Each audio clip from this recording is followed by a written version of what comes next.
So welcome to the webinar on the HE update and the accessibility maturity model for higher education. I'm Annie Mannion, I'm Digital Communications Manager at AbilityNet, and I'll be running you through what to expect from the session.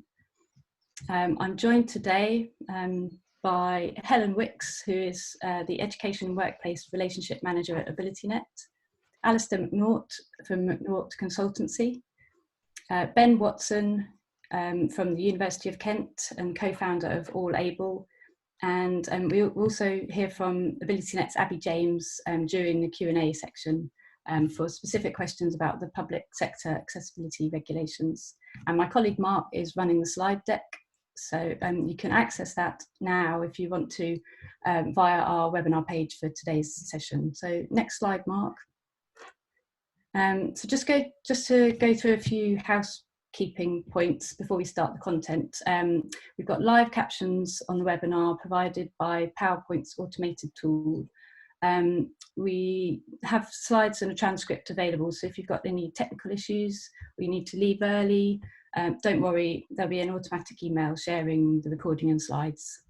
And depending on how you joined the webinar, there's a Q&A window, so please use the window in the main for queries or comments for us to address and drop them in there for the Q&A later on. We have a feedback page that you'll be directed to at the end, which invites you to tell us about any future topics that you'd like us to cover in our webinars, so do let us know. So next slide, please, Mark. So for those of you who aren't yet familiar with AbilityNet, we support people of any age living with any disability or impairment to use technology to achieve their goals at home, at work and in education. And we do this by providing specialist advice, services, free information resources, and I'll share a little bit more about services at the end of the webinar. And we also welcome Alistair McNaught of McNaught Consultancy, who builds on 16 years in the sector as a digital inclusion advocate after spending 19 years as a teacher and e-learning adopter. Alistair's featured on a number of our HE update webinars over the past year, sharing his experience and expertise in particular in higher and further education. Next slide, please, Mark. So here's a quick overview of what we'll be covering. With 4 months to go, Helen Wickes will provide an update on the public sector body's accessibility regulations and the 23rd of September deadline. You can learn about the accessibility maturity model for higher and further education that AbilityNet and McNaught Consultancy have developed based on Alistair McNaught's existing model. And then Ben Watson from the University of Kent joins us to describe the very successful Opera project at his institution, the principles of which were based on our model's approach. And then we'll have an opportunity for questions at the end. Can I just check, can everyone see the slides on screen? If not, do raise your hand or let us know by the chat pane, because my colleagues Mark and Alex will be helping to answer any queries we have coming through. Great, I can see lots of answers. Okay, next slide, please, Mark. So I'm just going to introduce the first poll, as we'd like to find out a bit more about you all and your levels of involvement in the topic. So if you could just tell us, with 4 months to go until the deadline, how prepared is your organisation to meet the public sector body's accessibility regulations requirements? Are you very prepared? You're confident, or you're somewhat prepared? You've got a few things left to do, or you're not prepared enough? Perhaps you're worried about missing the deadline, or you're not at all prepared, you haven't yet started. Depending on how you've joined the webinar, you might find you can't see the poll, but you can respond to the question in the chat panel or the Q&A. So just over half of you have voted so far. So I'll just leave it a bit longer for everybody to engage with the poll. Okay. So I'm going to end the poll now and share the results.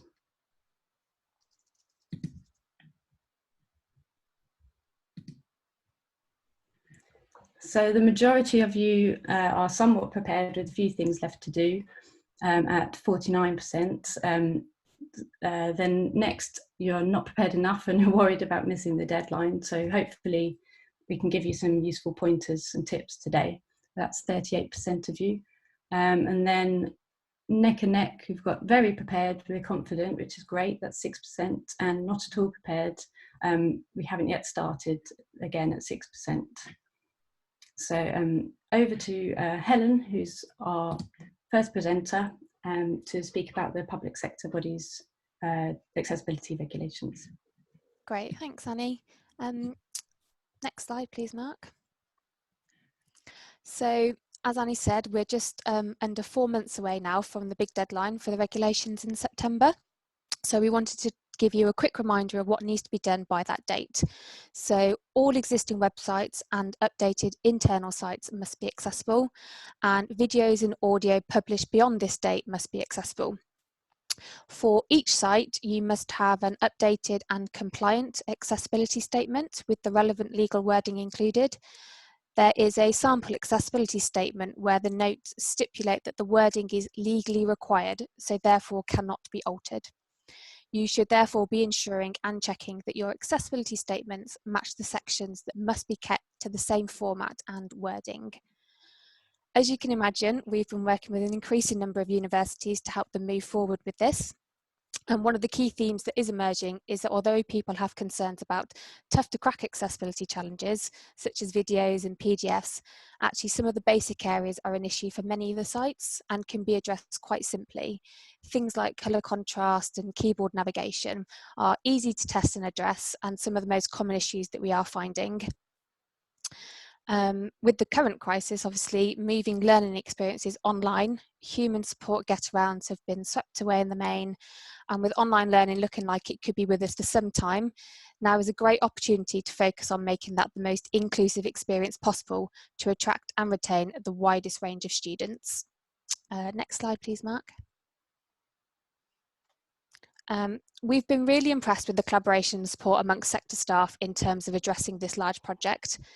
JISC, along with others, including Ben, my fellow panellist, have been working on a crowdsourcing approach to third-party site accessibility statements, which is going to be very helpful. Ben, could you just give us a quick overview of the project about how it's been really useful way to avoid all HEIs reinventing the wheel? Absolutely, yeah, thanks. I think it's about avoiding duplication of effort. I think what we're talking about here is all of the third-party statements for, where we subscribe to a platform, we're, obligated under the regulations to provide a statement for it. But where it's a platform that kind of is universally used throughout the sector, and we don't make significant local adaptations to it, it seems there's a good opportunity for us to try and encourage the suppliers, wherever possible, to create a single statement that they are best placed to do the updates for of the known accessibility issues, rather than us all collectively having to create many examples of the same content. So we're using the Searchbox platform with the lovely Hugh is helping us with that. And I think this is a good place to do it, because that's where the Aspire project lives, and those resources that measure the accessibility of ebook platforms, so that we're looking all in one place. So what we'd really love is for people to submit any statements for any third parties that you work with. It's a really easy process, and Hugh's been amazing at kind of helping people to get the content on there. But check the site, make sure any of your suppliers you work with are reflected, and wherever possible, if they already have a link to an accessibility page, if we could link to that, at least we know then what we're up against and what we're kind of reviewing. And I think longer term, there's a potential opportunity for us all to kind of create one statement for third-party resources that we use in the way I've described, not the ones that we've kind of rebadged and owned locally, but the pure kind of links out to the paid-for content. We could have a kind of gateway statement for those that says, here's the local contact information if you have any issues, but here's how you now link out to these third-party statements on Searchbox. And the key thing here is to kind of create pressure on the suppliers to do this themselves. It's much easier if they create the accessibility statement with the core technical accessibility information that we need, and arguably is one of the hardest things to get unless you actively do an audit of it. The supplier is the best place to provide that information, and we can provide the local context information. So it's about kind of creating that platform for a good partnership between the public and private sector. So it's on Searchbox Digital. Great, thanks, Ben. And then also George Rhodes, who's lastly of Kent County Council, who now works for the Home Office, has a personal hobby, which is reviewing accessibility statements to see if they are compliant. And not content with having last time he evaluated 1,400 public sector statements, he's gone back round once more. So let's just have a quick look at what he's found out. So next slide, please, Mark. So we have posted a blog which was just linked on the previous slide, providing George's recent evaluation, which you can read on our website, which goes into much more detail about what he's been doing and why. But just briefly, we just thought the above chart shows you, however, shows the level of compliance from his previous evaluation to now. And it's really great to see the increase amongst the different sectors, especially in the universities, which has increased to just over 30%. So everyone's definitely moving in the right direction, which is really lovely to see. Next slide, please, Mark. This is just a quick reminder of who all the public sector web accessibility applies to. Next slide, please, Mark. And that's kind of it on just the quick update today. So these are my contact details, just in case anyone would like to get in touch, discuss anything further, and also a link to all of our further information that we have on our website for higher and further education. And then that's back to you then, Annie, please, for another poll. Okay, so I'm just going to launch the next poll. So what we would like to know is, how well are teaching staff at your institution engaging in efforts to improve digital accessibility in time for the regulations deadline? Is it really well after maybe an effective internal communications campaign? Quite well, most staff are engaged, fairly well, with pockets of resistance or enthusiasm. Reluctantly, perhaps change is not very welcome, or not at all well. So I'll just give everybody a chance to answer the poll. Just a quick reminder, if you joined later on, depending on how you've joined the webinar, you may find you can't see the poll, but you can respond to the poll in the Q&A or chat panel. So I'll leave it a bit longer for everybody to vote. Last few seconds, everybody. Okay, I'm going to end the poll now and share the results. So as we can see, it's fairly kind of middle ground, fairly well. There are pockets of both resistance and enthusiasm. That's 63% of you. Then we've got quite well. Most staff are engaged at 16%. Reluctantly, change is not very welcome at 15%. And then not at all well at 5%. But so far, nobody's really confident in the take up for preparedness for in time for the deadline on the 23rd. So hopefully Alistair can provide some pointers in his next presentation. So I'm going to stop showing the poll now. Yes, that's very interesting, and I think that's also forms a lot of the background to the next section that we want to talk about, which is sometimes it's really hard to get people to engage with accessibility because they see accessibility as a very specialist thing. And what we've been developing over the last few months is a maturity model for higher and further education where accessibility is seen in a completely different light. If we look at the next slide and think about actually defining maturity. So maturity is when the accessible practice and policy is much more about professional culture than it is about legal compliance. And that's the switch that we've made. So it needs to reflect the role of all stakeholders, not just disability team. It needs to use the language of their daily practice. It needs to be explicit about the interdependencies, about the fact that my choices of the reading list as a lecturer may have implications for the library's ability to be able to provide an accessible copy. So people have to understand those interdependencies. And it's got to relate to the core business of the institution. It's not about your 10% of disabled users. It's actually about all your users.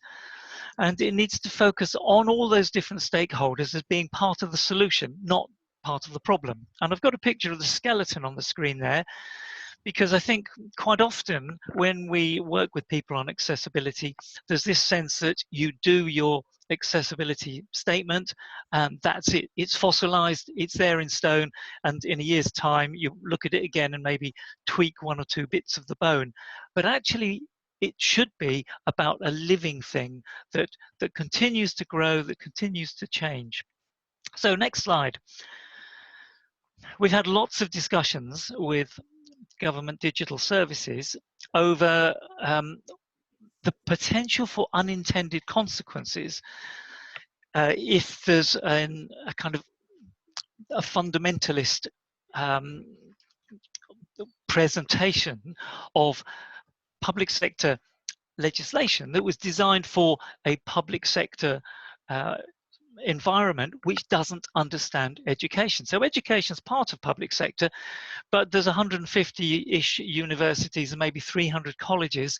There are nigh on 12,000 public sector bodies.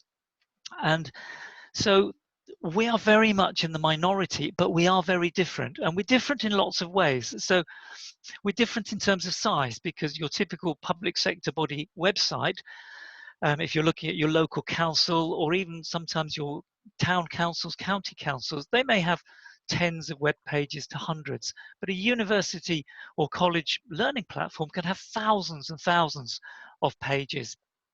And the content on the typical public sector website is a document, an image, and text. But in HE and FE, you'll have all of that, plus your videos, your podcasts, ebooks, quizzes, discussion lists, simulations, lecture capture, you name it, it's there. And so it's much more varied, much more colourful in a sense, and much bigger issue. If we look at the next slide, the positive thing to take from this is that there is a virtuous circle of digital accessibility, because accessibility is an emergent property of excellent teaching and learning. This was something that Ofsted identified in 2010 with a report they did saying a statement is not enough. And they showed that where teaching and learning were most effective, the requirement for additional support was significantly reduced. But what's interesting, and the reason it's a virtuous circle, is because good accessibility practices actually make teaching, learning, and pedagogy much more varied, much richer, and more exciting. So you have this circle of good accessibility creates good teaching has accessibility as an emergent property. So on the next slide, let's just introduce where this then comes from, because if you take the focus on teaching and learning as the core to what we understand by accessibility, and if we take that sense that accessibility is this emergent property of excellence in teaching and learning, that's what HE and FE are surely about, excellent teaching and learning, then it becomes a very different kind of sell when you're talking to people about how mature your accessibility is. So we've developed this very simple model, but it's deceptively incisive once you get to the different lenses of self-reflection. But just very quickly, we've got these 5 stages, the kind of luck stage, where actually I know a few of you have suggested your organizations are at that stage where there's no preparation yet. And basically it's hoping for the best, that nobody complains, nobody sues you, or you don't have a blind person starting your course, or somebody with motor impairments trying to access your website and all its interactivities. There's the luck stage, There's the tokenism stage, which is, well, actually we give fantastic support, and often genuinely fantastic support on a one-to-one basis for students that declare a disability and approach you about getting a disabled student allowance. Now that is a brilliant way of serving individual students, but it is not accessibility maturity, because you're still creating inaccessible content, you're creating barriers that somebody else then has to help those students over. So a very typical kind of university approach to supporting disabled students is quite often fairly low down the accessibility maturity model. And that's not a criticism of the quality of the support those students are getting. It's a criticism of the bigger picture of the organization that still creates barriers for disabled people inadvertently without even realizing it's doing it. The next stage is where people begin to realize, and sorry, I fooled Mark there. The next stage along here is the standard stage, where you begin to realize actually we can make content more accessible, and very often that awareness starts in the e-learning team and the IT team, so they get their systems built to standards. And there's that sense of, actually, if you're going to do any teaching and learning, everything has to be compliant with these standards, and your lecturers and your teachers haven't got a clue what any of the standards mean. So there's a real risk there of people retreating from digital, which is where we then show that the next stage beyond that is to say, no, this is about ownership. It's about staff using digital resources, being encouraged to, but using them wisely with guidance to maximize learner independence. And then the final stage is where you actually have disabled students co-designing learning experiences, helping you work out what would be good ways of assessment and so on. Now, we've actually got a real life example of where somebody has worked through those kinds of levels and done some quite transformative changes in their institution. So I'm going to hand over to Ben now, which is the next slide. Thanks, Alistair. Yeah, I'm going to kind of chronologically work through Alistair's model and describe the stages that we kind of gone through as a university. And I think we're absolutely, not the finished article by any means. And I think actually a really important thing for working your way through this model is to get that kind of understanding of where you are, but also I guess the reassurance that this is really difficult stuff and it's constantly changing. But one thing I would say is that I think the terrible kind of COVID crisis, not that you'd ever wish something like this to happen, but I think there will be some positive benefits to come from it in the renewed focus on online. So I think this is about kind of weaving into all of our policies that support that move to online to make sure that this is right at the center of it all. Next slide, please, Mark. So if we start working our way through it, I really feel that Kent was never at the luck stage. I think I don't suppose many institutions are. There's always that intention to do better and to not rely on luck. I think we always knew we were going to have students with disabilities. We've always had a really keyed in and supportive disability unit at the university. But I suppose, leading into the kind of idea of tokenism, that model of a, no matter how good, but a disability team that kind of, does all of the work around making the institution accessible, but on that kind of one-to-one basis, as Alistair described, is very kind of medical model, very reactive. And yeah, it's very much about, getting the kind of DSA, Disabled Students Allowance, but it's not kind of mainstreaming. It's kind of a one-way traffic. Whereas I think what we need to do is to start to push out from disability units to say, okay, we have a job to do to support students with particularly challenging sets of requirements, but there's an awful lot that we can do as an institution to share the responsibility for that maximum mainstreaming benefit. So moving then to kind of getting people onto aware of the kind of standards they need to meet. And of course, these are all minimum standards, but I think if we can sell the message around that, you know, again, as Alistair described, that this is about a good user experience. You know, accessibility isn't a kind of a bolt-on or a cherry on the cake that you do kind of, you know, if you have time at the end. If you can make this fundamental to your policies and practices, I think that's where the real magic is. So that, you know, then it makes that easier case for this to be a shared responsibility. And I think when we were in the kind of, you know, I'm thinking back a couple of years ago when we were kind of still trying to roll this out and get that kind of buy-in and that awareness from people about why this was more than just about supporting students with disabilities, no matter how important that is.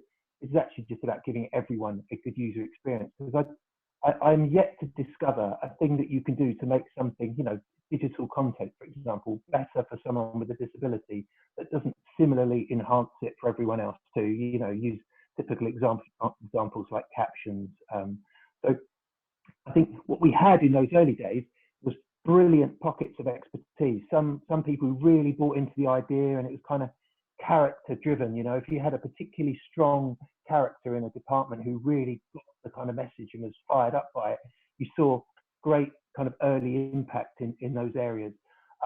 So what we tried to do was to capture that, those good experiences as little case studies. Again, as kind of further evidence of why this is a powerful thing to do, the broader benefits around student satisfaction and that kind of thing, to try and get people to see that it's in their interest to be involved in this and to help us take this forward.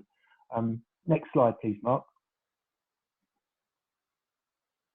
So coming to the kind of ownership thing, I think a really key thing here to mention is it's much about a lack of ownership as it is about ownership. So when I say a lack of ownership, what I mean is the disability unit, or student support and wellbeing, we're called at Kent. You're not seen as the kind of ultimate, you know, only buffer for all of this work. Of course, you're there to facilitate and kind of catalyze these responses from people to want to and be able to do it themselves. You know, the best sort of inclusion and accessibility, of course, happens when it's done at the point of delivery and not retrospectively. And obviously that's about building it into the natural workflows that we have and the people delivering at those front lines, you know, so that you're not then having to say, yeah, sorry, we didn't make that thing accessible, so now you need to email the disability unit who will try and put it right.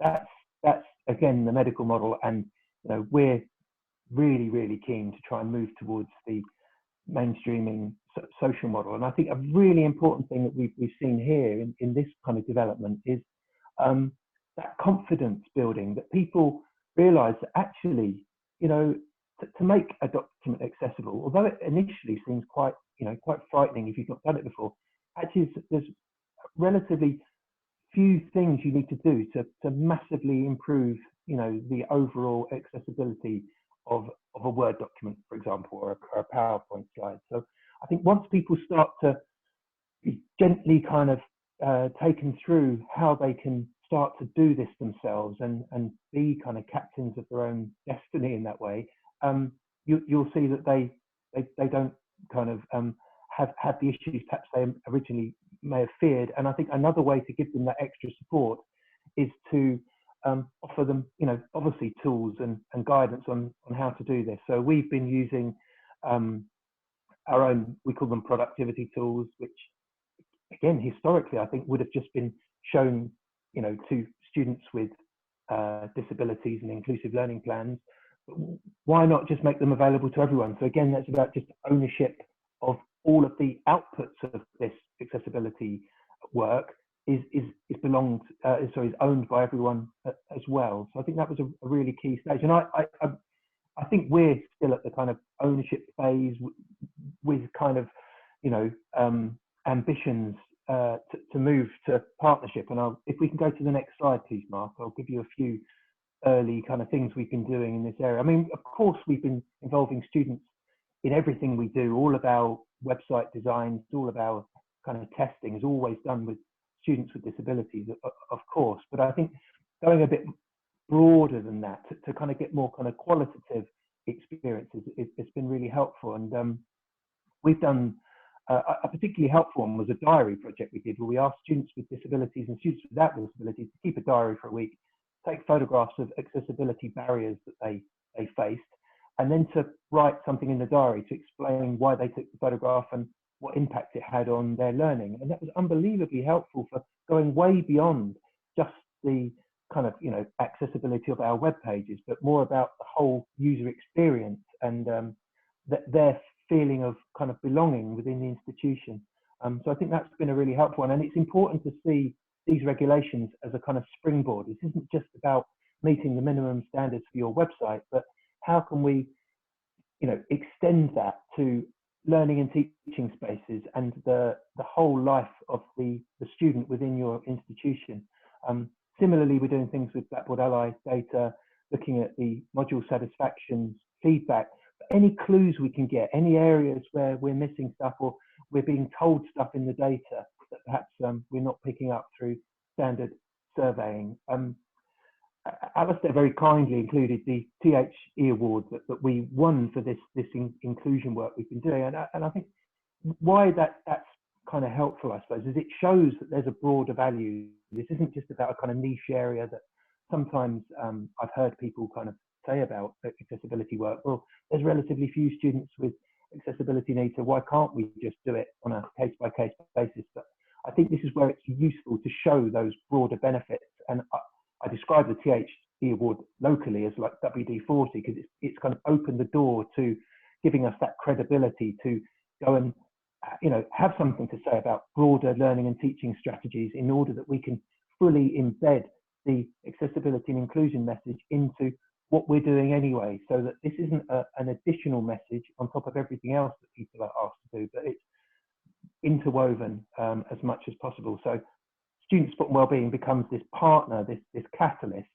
but not the kind of ultimate point of all, you know, responsibility. And if we talk about growing confidence, our next plan, or the plan we're currently working through, is to try and map our entire student journey with every single interaction with the student and understand where it happens, which teams are involved in it, and what we would need to do to make that as accessible as possible, again, for the benefit of everyone. Thank you very much, Ben. And there's been some information in the text chat as we've been going along, asking about, you know, how realistic is this for co-partnership? You know, how realistic is it? Do we have every course being co-designed by disabled students?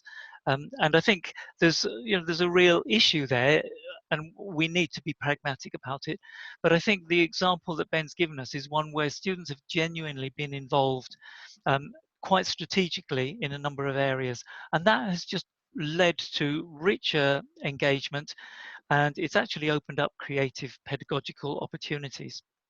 Now, just to take you through some of the elements of the model, this is going to be a fairly quick run through, but I will invite comments and questions again as we go through. So the model takes 8 lenses for self-reflection, and this is one of the things that we feel works quite well, because you can look at your institution and you find you're doing really well in one lens, but in another lens not so well. So the first one that we've got on the screen at the moment looks at 3 questions. What is the main driver? Is it minimal effort, you know, minimal expense, or is it support for individuals? That's your main driver, or is it legal compliance, or is it actually bigger than all of that? Pedagogical excellence, inclusive excellence, etc.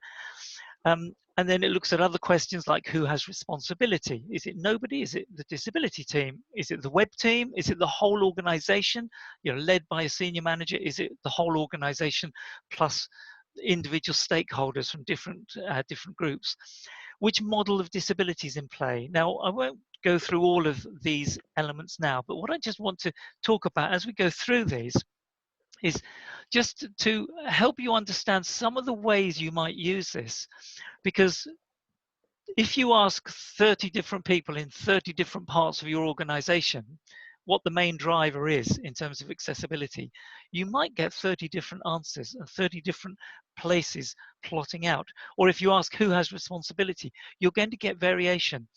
And as always, the variation tells you as much about the organization and about what you need to do as does the kind of average score. And so we would look at both of those, or you could look at both of those yourself and begin to see, okay, most people think we're here, but this department thinks we're really way down there.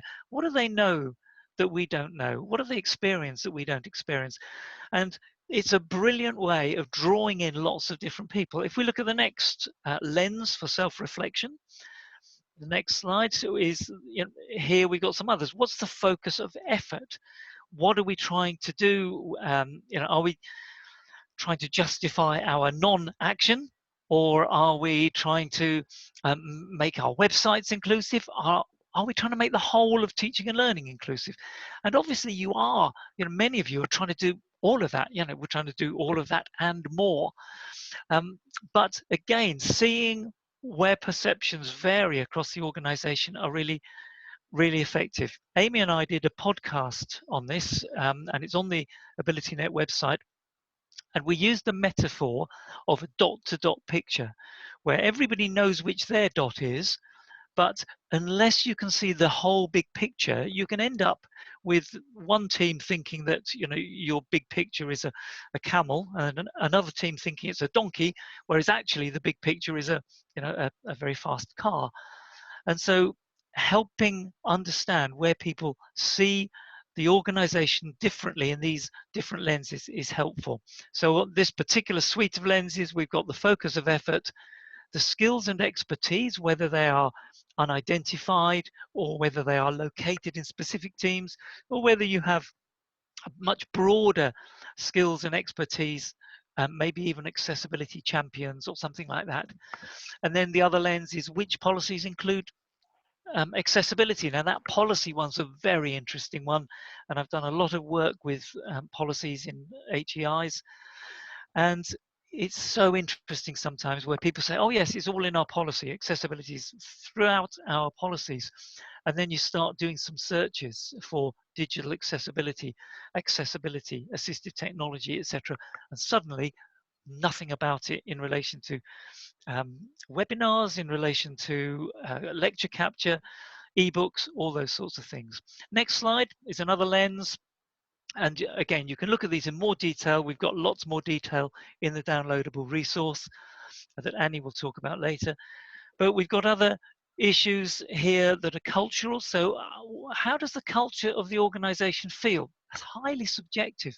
But at the same time, if your culture is one of risk aversion, and if I don't get my PowerPoint exactly right, I'm going to have the accessibility police come down on me like a ton of bricks, that's going to have one feel and one impact compared to something where you're being encouraged to innovate and you're actually given permission to try new things and sometimes to fail and learn from it.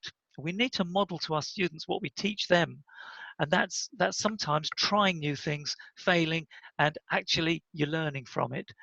So the culture of the organization, the student digital experience, and you can only get that by involving students, by talking to students, getting feedback, giving opportunities. And then the last lens is the potential next steps. In fact, that's only a selection. There are other lenses in there, and there's 8 in total. But depending on where you find yourself in each of those, there are important next steps to highlight. If we go to the next slide then, just to look at some of the more detail that you'd find if you downloaded the free Word version that we've got. So there's a section there on the comments and the critique. So if you are, I've taken level 3. If you are at that level 3 and you've plotted out on all these different scales and you kind of fit mainly somewhere in the middle, then we've got more information. So focusing on standards, what's good about it? Yes, it reduces your overall risks, but it can have a negative impact of unintended consequence. So for example, because somebody who's never used video with their students before and could massively benefit lots of students by using video, If they think, oh, I don't know how to do scene description, I don't know how to do subtitling, I'm going to get into trouble, I won't do it.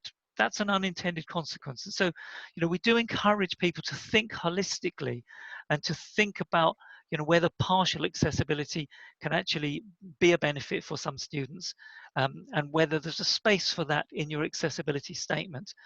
And then we give you advice for each level, what kind of things would help you move on to the next level. And because it's culture change we're talking about, it's very much, these are the kind of big picture focus that you might want to consider. So again, it involves everybody. The next slide is just to show that we give support as you move along each bit. We've got a series of self-support DIY links. So we've got links to all kinds of resources, AbilityNet resources, Education Training Foundation resources, Future Teacher, all kinds of other areas. Things that you can do for free, and also some supported services that you can either have from AbilityNet or myself or other, there's plenty of other suppliers out there that you could also pick from. So the next slide shows a specific tool that we're in the middle of developing at the moment. In fact, we're very close to the end of developing. And this is a tool, we've got some screenshots here that show you different parts. In fact, I think this was originally supposed to be one of those animated ones where you would see each one in turn. But I'll just describe. Basically, it's a series of questions that you fill in based on exactly on the different lenses for self-reflection. For each one you click on, or each individual clicking on each one, will end up getting feedback on the choice that they've made and suggested ways forward. And then on the basis of that, you will have a final report. And on the right-hand side of the screen, there is the overall picture of the model with where those different elements plotted out in kind of general terms. So the next slide, so that's one level of personalized support that you could work through as an organization, and you have to kind of keep your eye on our announcements and AbilityNet's announcements to see where, at what point that's launched. But we're also offering personalized support where we'll spend a day with you, which will involve doing a pre-survey to assess where different people in the organization see themselves, and that gives us scattered charts of scores and things that we can then work through with you, and then we'll spend some time with managers and senior managers doing reality check on, okay, you say this, so let's have a look at what other people think. Okay, is there a communication problem in that, or is there a gap between what you say your policies talk about and what your policies actually look like when we search for those key phrases in them? So that's potentially really powerful because it's really individualized and it involves a lot of different stakeholders, as many as you like or as few as you like on the day, but we can do the survey to lots of people. So that's the overall. There's lots there that you can use just entirely on your own, in your own institution. Lots of other resources that you can look at, DIY type resources that we point to for you, or more than happy to work with you and sit with a senior manager team or whoever's responsible and have a look at doing a real accessibility maturity in-depth profile with you, with the potential for giving you a badge or some kind of accreditation at the end of that. So I think I'm going to let Annie talk a little bit more about how to get hold of the model if you haven't already. Yes, next slide, please. So thank you for that, Alistair and Ben. Really valuable advice. And just to say that, don't forget, we can help you with applying the model at your organisation. So if you'd like to have a guided session, do call us on 01926 465 247, or you can look at the tool and download it from abilitynet.org.uk/HE/and sorry, not forward slash, dash and dash FE dash accessibility dash maturity dash model, and just keep an eye out on from our e-newsletter and on our social media for updates about the interactive model as well. So next slide, please, Mark. So just to say again, thanks again to Helen, Alistair and Ben. We're going to move on to the Q&A now. Just a reminder, please use the Q&A window rather than the chat panel to ask a question. I'm sure you've got lots of questions, so we'll try to cover them all within the session, but if not, we will try to put the answers to your questions in a follow-up blog with answers soon. And a reminder also, when we do end the webinar, there's a feedback form that comes up. So do let us know any feedback about the webinar or any comments you have about future topics you'd like us to cover. Okay, so do fire away with your questions. I'm just going to look at the Q&A panel now.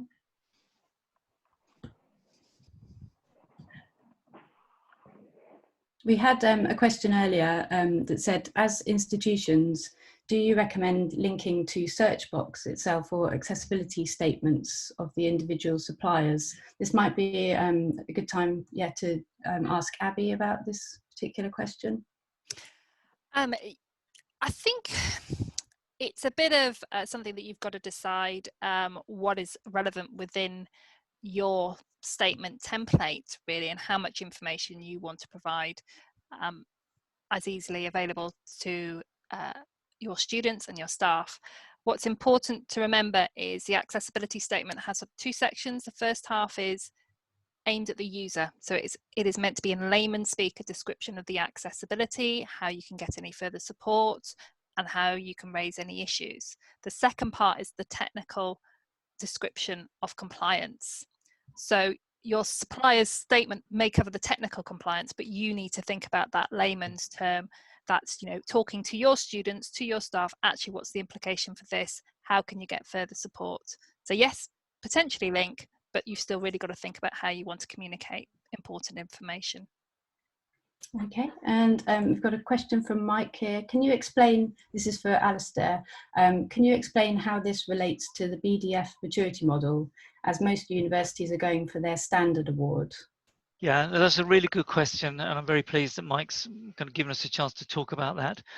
The key thing here is that this model is a model that's aimed at the core function of an educational institution, whereas the BDF award, because that's broad, covering lots of different types of businesses, from banks to colleges,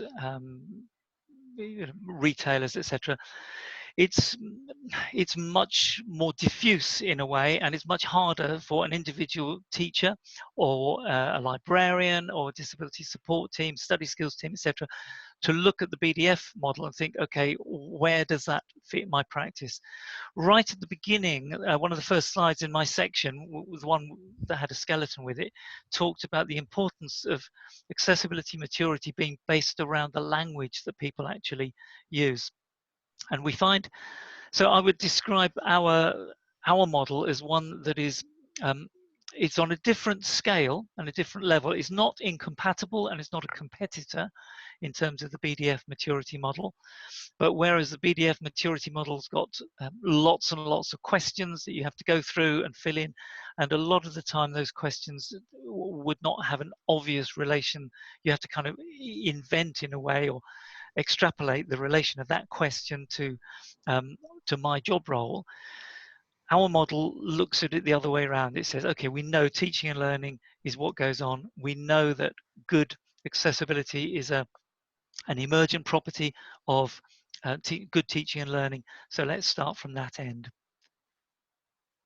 Great, and then thanks, Alistair. This is a question for Ben. How did you engage or educate your IT folks so they take ownership of their applications and services? And another question, are all Kent productivity tools accessible as well? Okay, thank you for that. The first one, we a lot of that we tackled through procurement. So I think a really important thing here is to make sure that you're asking the right questions at the procurement stage to make it something that people need to think about, in project plans, when they're potentially going to be bidding for a system to do a job, that they know that accessibility is going to be a key question that they need to answer. So I think that's an important thing, but it's already on their radar right from the beginning. So it's not something that they kind of feel that's kind of foisted on them once you know the project started. So that was part of it. I guess for existing products and systems, it's been about kind of drip, you know, getting the message out there in as many ways as we possibly can. But as I tried to say before, I think if you weaving it into these broader kind of practices, that this is good stuff to do, it's now becoming regulations that we need to work to. So in much the same way, I always kind of compare locally the rollout of the regulations with, you know, GDPR, you know, and I think GDPR did quite well in terms of publicity. I think particularly because it was in everyone's private life as well. But I think if you can get people to see those broader benefits, so that, you know, they're not just doing it because they want to kind of reach minimum compliance, or that it will stop people nagging them, but they actually understand that this is about future-proofing the things that they're responsible for, and, you know, being ethically minded, of course, to do the right thing. So I don't claim we're there in every single example, but, you know, we're kind of very, very present, very kind of responsive to you know, people's questions, to offer that kind of reassurance, you know, and also to help them to review, you know, any returns they get from suppliers. That, you know, I always find it funny when you ask suppliers how accessible they are. They always talk about aspirations rather than, you know, well, where are you right now, you know? And it's sometimes just helpful to, you know, help the product owners or people responsible for them locally to be able to understand, you know, exactly where they are and what kind of questions they could ask. In terms of the productivity tools,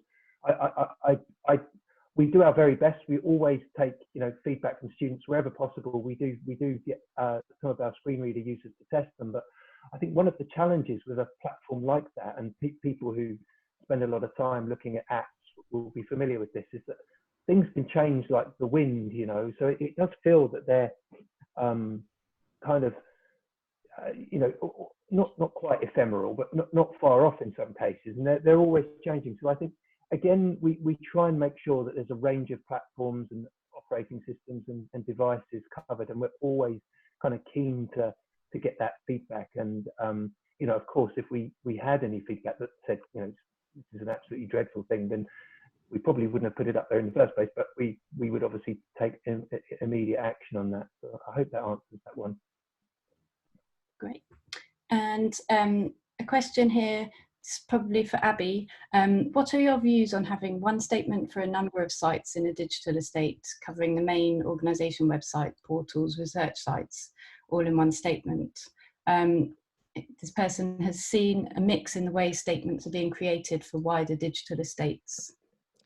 I think you have to think about how reasonable it's going to be of trying to mix different technical platforms. If you are quite happy that the same responses cover everything, then potentially one statement might cover a big organisation and lots of different routes into your digital estate. However, likelihood is you will have different accessibility issues on different technical platforms or different type of content.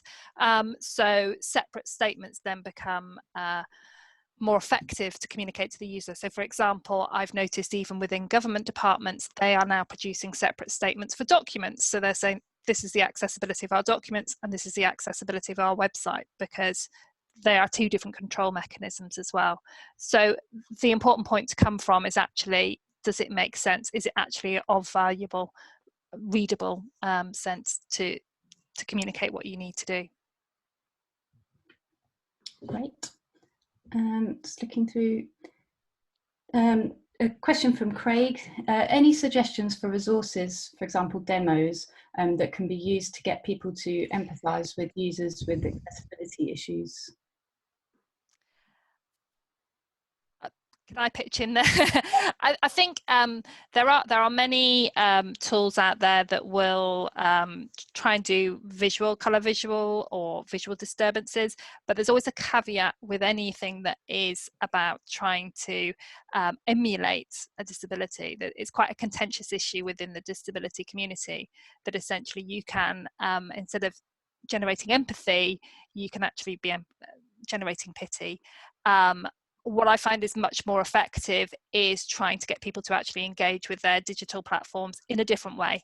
Throw away your mouse, just take away the mouse, zoom everything in on your website. Can you use it instead of trying to use some sort of emulator situation? Trying to get people to put themselves in using the technology in that way.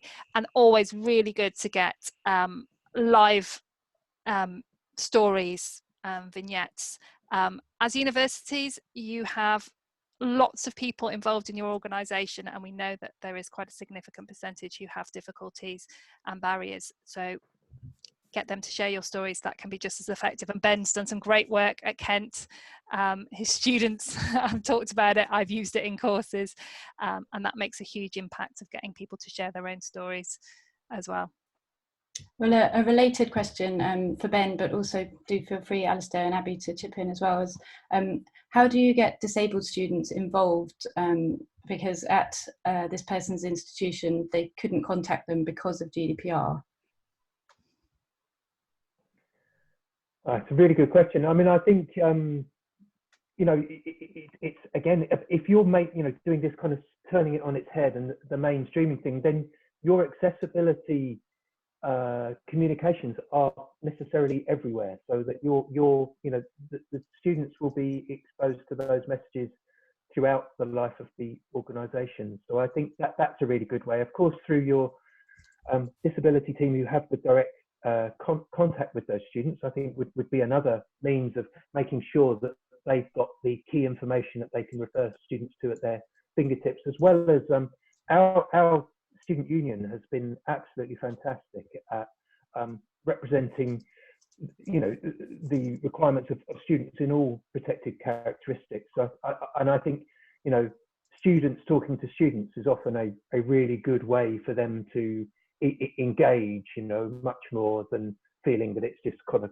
university barrage of kind of emails. So I think that's been a really nice way to do it. And our student union, we have an accessibility network, which is very active and has its own Facebook group, so that they kind of have their own means of sharing ideas, which they kind of then use to canvass opinion, and then the kind of accessibility chair will kind of condense it and feed that back to us as an organisation. So I think just maintaining the maximum number of means to communicate with you is absolutely welcome. But I think a student union would be a really good way to try and get them to lead on that communication.